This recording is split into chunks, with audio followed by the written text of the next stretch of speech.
దేవుని మహిమార్థమై చేయటం జరిగింది. కొన్ని సంఘాల్లో కూడా పాడుకోవటం జరుగుతూ ఉంది. దేవుని నామానికి మహిమ కలుగును గాక.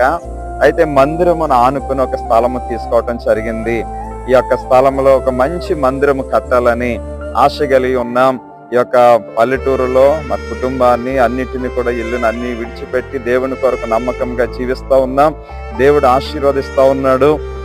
అలాగే ఈ యొక్క ప్రాంతంలో ఏ యొక్క మందిరానికి కానీ, ఏ యొక్క సేవకుడికి కానీ, ఏ యొక్క సంఘానికి కానీ, ఏ ఒక్క గుడికి కానీ ఎవరికి ఇబ్బంది లేకుండా ఈ యొక్క పొలాల మధ్యలో దేవుని యొక్క పరిచర్య చేస్తూ ఉన్నాం.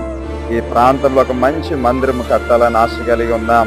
ప్రభు మిమ్మల్ని ప్రేరేపిస్తే దేవుని మందిరము నిమిత్తమై తీసుకున్నటువంటి ఈ స్థలము నిమిత్తమై ఎవరైనా ఏదైనా ప్రేరేపించబడితే ఖచ్చితంగా మీరు సహకరించగలరని తెలియచేస్తా ఉన్నాను. అలాగే ఖచ్చితంగా ఈ పరిచర్య